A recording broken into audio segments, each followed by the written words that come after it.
بھائی ایک بہت ہی اہم اور ضروری اعلان ہے جو میں جمعہ کے دن کرنے والا تھا، لیکن چونکہ جمعہ کے دن ہمارے مکتب کا ایک اعلان تھا، اس وجہ سے مجھے وقت نہیں ملا۔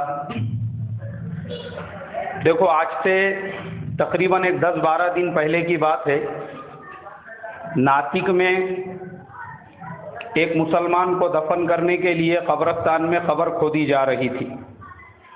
اچانک ایک پرانی قبر جو ہے وہ بازو میں کھل گئی۔ وہ جو پرانی قبر تھی وہ تقریباً 27 سال پرانی تھی۔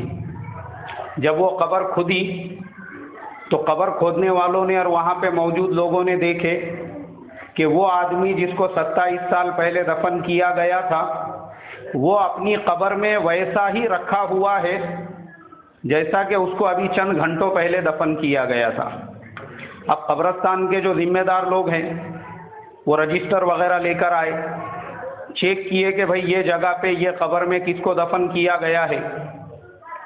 تحقیقات کیے تو 27 سال پہلے مرحوم عبدالرؤف کوکنی نام کے ایک صاحب کو وہاں پہ دفن کیا گیا تھا، جو ماشاءاللہ دیندار تھے، نمازوں کے پابند تھے، سود سے، حرام سے، شراب سے اور تمام حرام چیزوں سے اپنے آپ کو محفوظ رکھتے تھے اور اللہ کے حکموں پر اور حضور کے طریقے پر چلتے تھے۔ لوگوں نے ان کے بارے میں ایسا کہا اور پھر میڈیا کے لوگ وہاں پر پہنچے، بہت سو نے ان کی تصویریں بھی لی، خود میرے پاس موبائل میں بھی ان کی تصویر ہے۔ اور میں نے پہلے تحقیق کیا، یعنی 10 دنوں تک میں نے تحقیق کیا کہ آپ کو اعلان کرنے سے پہلے یا دوسرے لوگوں کو بیان میں بولنے سے پہلے یہ کنفرم کروں کہ یہ نیوز ہے یا نہیں ہے، کیونکہ انقلاب نیوز پیپر میں بھی یہ نیوز آئی، کچھ مراٹھی نیوز پیپرز کے اندر بھی آئی، ان کی بھی کٹنگ ہے میرے پاس میں۔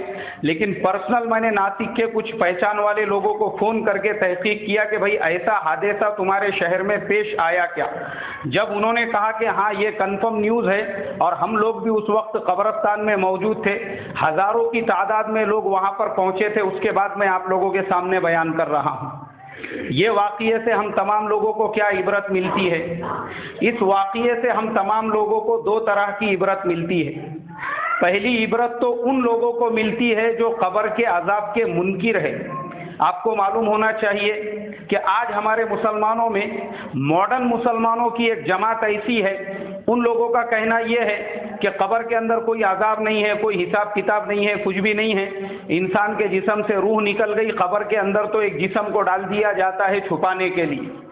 ان تمام لوگوں کی آنکھیں کھولنے کے لیے یہ واقعہ کافی ہے کہ وہ آدمی جن کی 27 سال پہلے تدفین کی گئی، ان کے چہرے کا نور آپ اگر دیکھیں گے تو آپ بول نہیں سکتے کہ یہ آدمی کو 27 منٹ پہلے دفن کیا گیا تھا یا 27 سال پہلے۔ لوگوں کا کہنا یہ تھا کہ وہ ایک دم دیندار اور اللہ والے آدمی تھے۔ ایک عبرت تو ہم کو یہ ہوتی ہے۔ دوسری عبرت یہ ہوتی ہے کہ قبر کے اندر مسلمان کو اس کے اعمال کے حساب سے عذاب بھی دیا جاتا ہے اور اس کو ثواب بھی دیا جاتا ہے۔ جیسے اللہ کے نبی صلی اللہ علیہ وسلم کی حدیث ہے کہ حضرت عثمان غنی رضی اللہ تعالی عنہ جب بھی قبرستان میں جاتے تھے وہ دہاڑے مار مار کے روتے تھے۔ لوگوں نے کہا کہ آپ قبرستان میں آ کے کیوں روتے ہیں؟ بولے میں اس لیے روتا ہوں کیونکہ قبر آخرت کی پہلی منزل ہے اور میں نے حضور صلی اللہ علیہ وسلم سے سنا ہوں کہ قبر یا تو جنت کا باغ ہے یا تو جہنم کا گڑھا ہے۔ اب میرے محترم بزرگوں، اللہ تعالیٰ نے یہ جو زندگی مجھے اور آپ کو دیے ہوئی ہے، 50 سال کی، 60 سال کی، 70 سال کی مختصر جو دنیا کی زندگی ہے، یہ تمہارے اور میرے اوپر ڈیپینڈ کرتا ہے۔ ہم لوگ اپنی یہ زندگی کو قبر کے عذاب کا یعنی قبر کو اپنے لیے عذاب کا گڑھا بناتے ہیں یا جنت کا باغ بناتے ہیں۔ یہ نمونہ ہمارے سامنے ہے۔ اس سے پہلے شاید ہم لوگوں نے وہ واقعات سنے تھے، میں نے بھی اس سے پہلے بتایا تھا کہ 1400 سال پرانی قبروں کو کھولا گیا تو لوگ اس میں ان کی خوشبوئیں آ رہی تھی۔ یہ تو ہمارے سامنے کا 14 دن پرانا بھی واقعہ نہیں ہے جس کو آج کے میڈیا نے بھی اپنے کیمرے میں قید کیا ہوا ہے، ہماری آنکھیں کھولنے کے لیے کافی ہے۔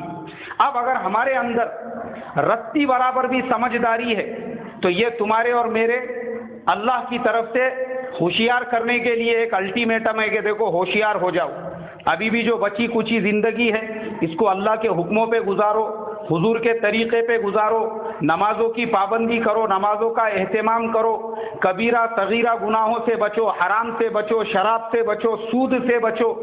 جتنا اپنے آپ کو برے کاموں سے گناہوں سے بچاؤ گے اتنا بچو۔ اگر تم نیک اعمال کے ساتھ آج بھی اگر تم نمازوں کی پابندی کریں گے، دین کی محنت کریں گے، اللہ کے راستے میں نکلیں گے اور قربانیاں دیں گے دین کی خاطر، تو تمہاری قبر بھی جیسے وہ عبدالرؤف کوکنی صاحب کی قبر میں اللہ نے جنت کا باغ بنا دیا تھا، ہماری قبر بھی ویسا باغ بن سکتی ہے۔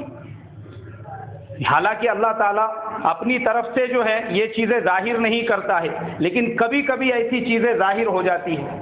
اس لیے محترم بزرگوں دعا کرے، سب سے پہلے ہم اللہ سے توبہ کرے، استغفار کرے۔ جتنی گناہوں کی زندگی ہماری گزر چکی ہے، اے اللہ ہم سے جتنے گناہ ہوئے، جتنی تیری نافرمانیاں ہوئی تو معاف کر دے، لیکن آگے کے بعد کی جو زندگی ہے ہم وہ تیرے حکموں پہ گزاریں گے، تیرے نبی کے طریقے پر گزاریں گے، تیری من چاہی زندگی پر چلیں گے۔ بولو انشاءاللہ۔ اللہ مجھے آپ کو عمل کی توفیق عطا فرمائے۔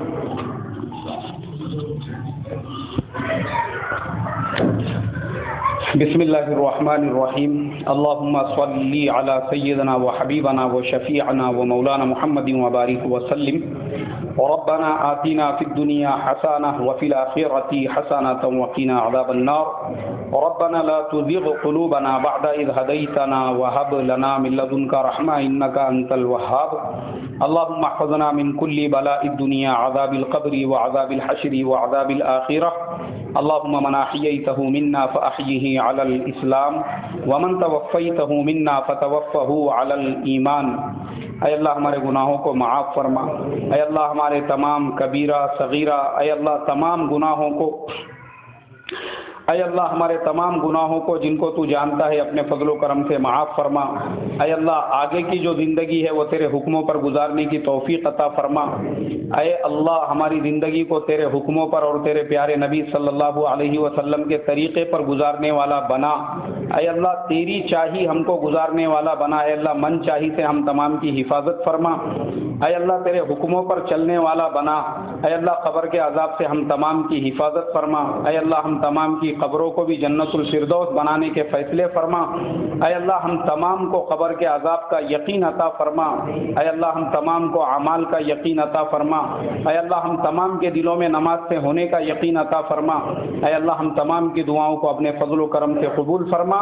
صلی اللہ تعالی علی خیر خلقہ محمد وعلی آلہ واصحابہ اجمعین، آمین برحمتک یا ارحم الراحمین۔